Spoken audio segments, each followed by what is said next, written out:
सालों से विपक्ष नरेंद्र मोदी क्या कहता आया, बीजेपी को क्या कहता आया कि मंदिर वहीं बनाएंगे, ये लोग तारीख नहीं बताएंगे। लेकिन अब जब मंदिर बन भी रहा है, तारीख भी आ गई, तो विपक्ष में भयंकर खलबली मच गई। जो कल तक मंदिर पर सवाल उठा रहे थे, अब राम राम जपने लगे हैं। जिनको राम काल्पनिक पात्र लगते थे, अब वो राम राम कर रहे हैं। लेकिन कोई भूला नहीं होगा बॉस कि कैसे ये लोग मंदिर की तारीख को लेकर ताने मारते थे।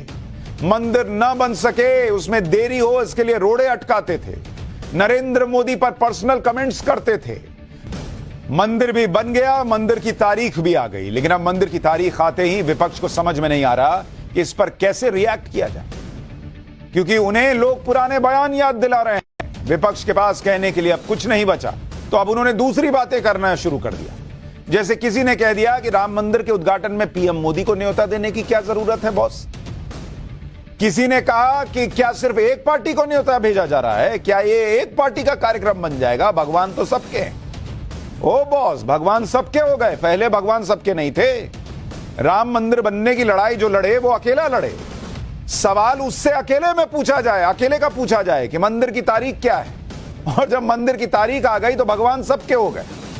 यह भी कहा जा रहा है कि यह सब 2024 के चुनाव के लिए किया जा रहा है। यह भी कहा गया कि पीएम मोदी राम मंदिर का मुद्दा इसलिए उठा रहे हैं क्योंकि वो जातिगत जनगणना से डर गए। अचानक आज इन लोगों को याद आने लगा है कि भगवान श्री राम सबके हैं। वो ये राम मंदिर का कार्यक्रम वो बारात हो गई जिसमें आगे आगे सबको नाचना है और बारात का खाना सबको खाना है। लेकिन लड़के के लिए लड़की ढूंढने में कोई आगे नहीं आया था, सबने छोड़ दिया था इसकी शादी होगी। बारात में नाचने खाने सब आ गए। और ये लोग पहले क्या कहते थे ये थोड़ी देर में आपको बताऊंगा। लेकिन जो लोग नरेंद्र मोदी से पूछते थे कि मंदिर वहीं बनाएंगे, तारीख कब बताएंगे, अब उन लोगों से उनके वादों पर पूछा जाएगा, क्योंकि भाई नरेंद्र मोदी ने तो वादा पूरा कर दिया। लेकिन जो लोग तारीख पूछते थे, अब कुछ नारे उनके लिए तैयार हुए। और आज कुछ नए नारे मैं आपको बताता हूं जो इस देश में गूंजने चाहिए। अडानी अडानी चिल्लाएंगे, लेकिन राज्यों में कारोबार बढ़ाएंगे। यह नारा किस पार्टी के लिए होना चाहिए आप समझ जाइए, क्योंकि इधर अडानी अडानी चिल्लाएंगे, उधर राजस्थान और छत्तीसगढ़ में क्या हो रहा है सबको पता। जातिगत जनगणना कराएंगे, लेकिन डेटा नहीं दिखाएंगे।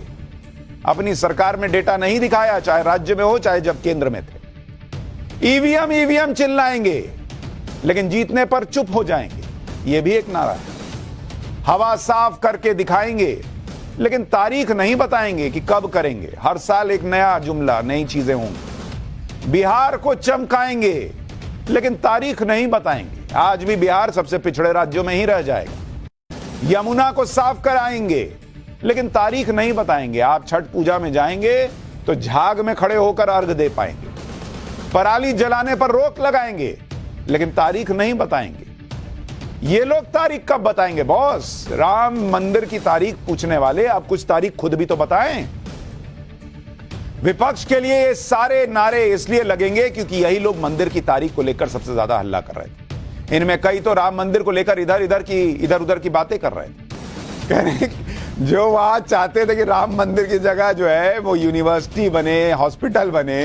अब वो गुजरात में इलेक्शन था तो कह रहे थे कि अरे मैं तो फ्री में अयोध्या के दर्शन कराता हूं, पब्लिक बहुत आशीर्वाद देती है।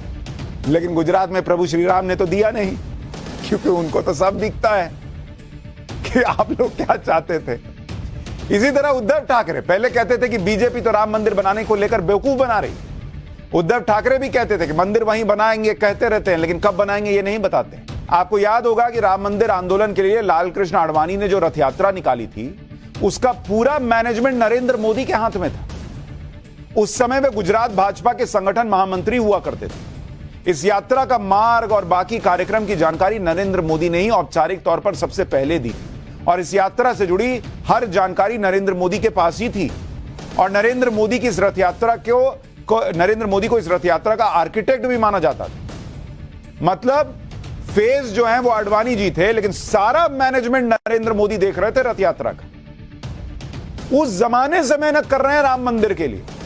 और आज जब राम मंदिर बन गया, लड़का आईएएस बन गया, तो लड़के के बगल में हाथ डाल के जो है वो सबसे आगे आगे जो है फूफा चलेंगे। वही फूफा लोग जो है नाराज थे। और जिसने मेहनत की, लड़के को पढ़ाया लिखाया सब कुछ किया, वो आज पीछे हो जाए। ये ऐसे चलता है बॉस, पब्लिक ये सब देखती नहीं है। जो कांग्रेस आज कह रही है कि राम तो सबके हैं, और जो ये बात कहती रही है कि राम मंदिर का ताला तो राजीव गांधी ने खुलवाया था, उस कांग्रेस के ही नेता मणिशंकर अय्यर खुद कह चुके हैं कि अयोध्या में राजीव गांधी का ताला खुलवाना गलत था। मणिशंकर अय्यर ने ही 2019 में कहा था कि राजा दशरथ के महल में 10,000 कमरे थे, 21 कमरे में भगवान राम पैदा हुए, कैसे कह सकते हैं कि मंदिर वहीं बनाएंगे। ये तो इन लोगों का हाल है कि 10,000 मतलब कभी तो राम, प्रभु श्री राम जो है वो काल्पनिक पात्र हैं, कभी इन लोगों को यह भी पता है कि 10,000 कमरे थे महल में, और प्रभु श्री राम किस में कमरे में पैदा हुए वो इनको जानकारी चाहिए।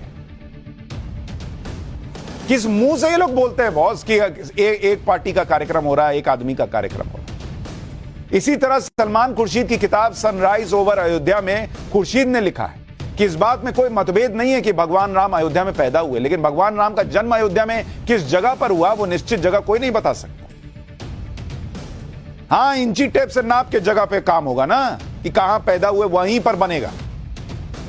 अयोध्या में पैदा हो गए, 100 करोड़ हिंदू हैं यहां पर, बाहर से एक आक्रांता ने आकर वहां मस्जिद बना दी, लेकिन ये प्रभु श्री राम कहां पैदा हुए, इनको इंची टेप से नाप कर उतना कमरा का जगह चाहिए तब मंदिर बनेगा, नहीं तो नहीं बनता। लेकिन कांग्रेस के कुछ ऐसे सहयोगी भी हैं जिनकी सोच सनातन विरोधी है और वो आज भी भगवान राम पर सवाल उठा रहे हैं। ये वही लोग हैं जो सनातन को मिटाने की बात करते हैं और सनातन की तुलना डेंगू मलेरिया से करते हैं। मोदी साथे राजस्थान।